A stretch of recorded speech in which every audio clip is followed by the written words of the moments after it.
Setiap kali masuk bulan Ramadan, pasti selera kita teringin nak makan bubur ataupun manisan-manisan. Hari ni saya nak share bubur biji nangka ataupun bubur butir nangka.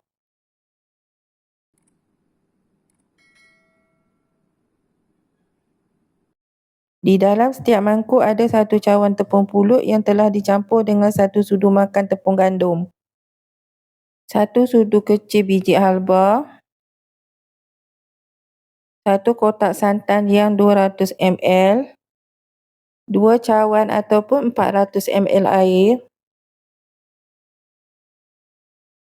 2 sudu makan biji sagu, suku cawan ataupun 70 gram gula pasir, sehelai daun pandan. Adunan pertama bancuh dengan setengah cawan ataupun 100 ml air yang berwarna merah. Masukkan air sedikit demi sedikit sehingga menjadi dough.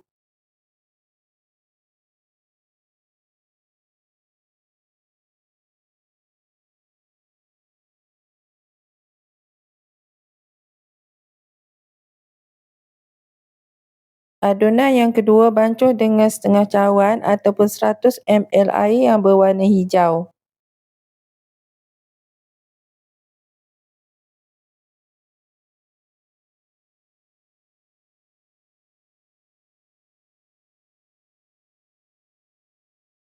Dah siap kedua-dua dough merah dan hijau.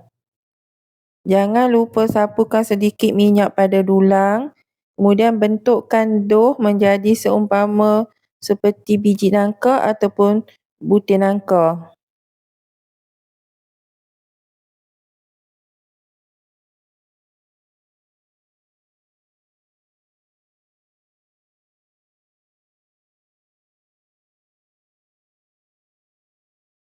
Di dalam periuk, didihkan air untuk merebus biji nangka ataupun butir nangka yang kita bentukkan tadi. Kita rebus secara berasingan warna merah dan hijau.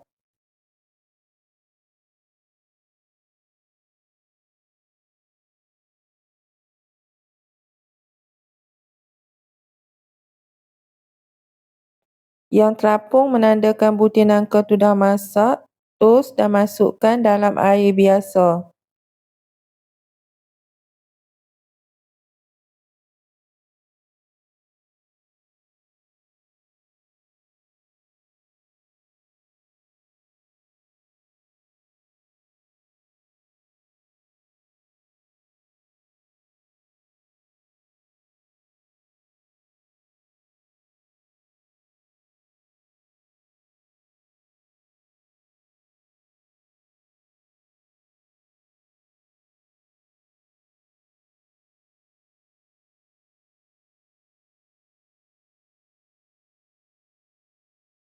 Untuk masak kuahnya, di dalam periuk didihkan 2 cawan air,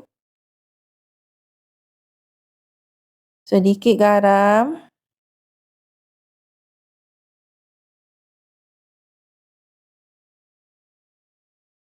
gula,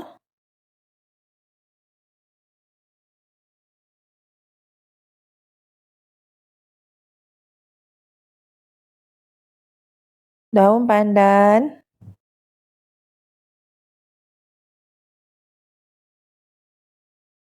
bila air dah mendidih, boleh masukkan biji halba. Biji halba ni kalau kita nak masukkan last sekali pun boleh.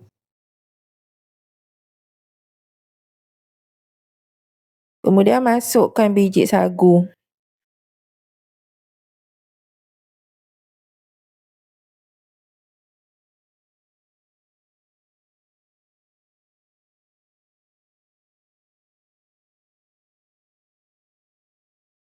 Bila air dah mendidih sekali lagi, masukkan santan.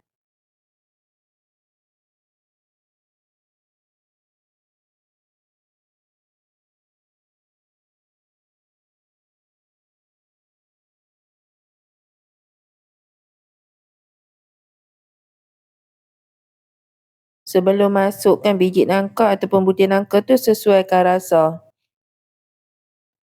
Last sekali masukkan biji nangka ataupun butir nangka.